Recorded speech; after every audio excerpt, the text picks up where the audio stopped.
को लेकर मीटिंग करेंगे सीएम योगी। नेताओं कार्यकर्ताओं को सीएम योगी जीत का मंत्र देंगे। सीएम योगी ने खुद ही मिल्कीपुर उपचुनाव की कमान संभाली है। देखिए, हाल ही में टॉप 30 नेताओं की मीटिंग हुई थी, जिसमें जो 10 उपचुनाव को देखते हुए सीटें हैं, उनमें अलग अलग जो चेहरे, अलग अलग जो मंत्री हैं, उन्हें 3-3 सीट को लेकर जिम्मेदारी दी गई थी। लेकिन 2 ऐसी सीट रही जिसमें एक मिल्कीपुर सीट है जो कि अयोध्या के अंतर्गत ही आती है, और दूसरी कटेहरी सीट जिसे सीएम योगी ने अपने पास ही रखा। अभी हाल ही में आपने देखा कि 2 दिवसीय दौरे पर सीएम योगी अयोध्या पहुंचे थे।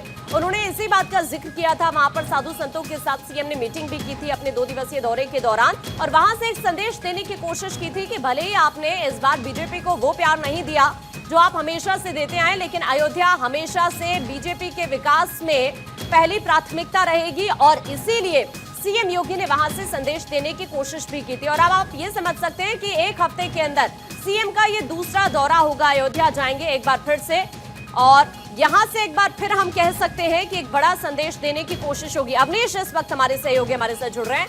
अवनीश का सीधा रुख कर लेते हैं। अवनीश, 1 हफ्ते के अंदर सीएम योगी का ये दूसरा दौरा उपचुनाव के लिहाज से कह सकते हैं बहुत खास है। राजनीतिक लिहाज से भी अगर देखा जाए तो कहीं ना कहीं एक बार फिर से संदेश देने की कोशिश अयोध्या से, और चूंकि मिल्कीपुर सीट सीएम के पास खुद है। जी बिल्कुल, एक संदेश देने की भी कोशिश है, और लीडिंग फ्रॉम द फ्रंट है योगी आदित्यनाथ का, और इसीलिए जो 2 सीटें उन्होंने जिम्मेदारी में ली हैं बेहद कठिन सीट है बीजेपी के लिए। बहुत लंबे समय से बीजेपी उस सीट पर चुनाव नहीं जीती है।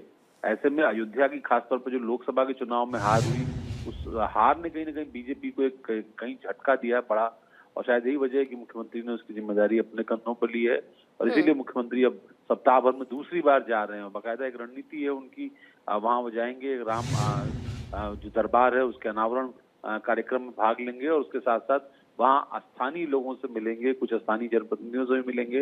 इसके अलावा जो विशिष्ट लोग हैं उस क्षेत्र के, उनसे भी मिलेंगे। कहीं ना कहीं कोशिश यही है बीजेपी की कि आचार संहिता लागू होने से पहले, चुनाव की तारीख घोषित होने से पहले तैयारी इतनी पुख्ता कर ली जाए, इतनी ज्यादा आमद उस इलाके में हो जाए कि जो भी नकारात्मक चीजें पार्टी को खासतौर पर चुनाव के अंदर रही, कि जो अंतर था लोकसभा चुनाव में, भले फैजाबाद की सीट बीजेपी हार गई, लेकिन मिल्कीपुर सीट पर जो अंतर था, जो खुद अवधेश प्रसाद की सिटिंग सीट थी, समाजवादी पार्टी से अब सांसद हैं, वो महज 7,000 रह गया था, जबकि वो खुद विधानसभा जब चुनाव जीते थे तो इससे ज्यादा अंतर से चुनाव जीते थे। तो ऐसे में 7,000 के अंतर को और कैसे कम किया जाए ताकि सीट बीजेपी के पाले में आ सके, यही कोशिश मुख्यमंत्री योगी आदित्यनाथ की है।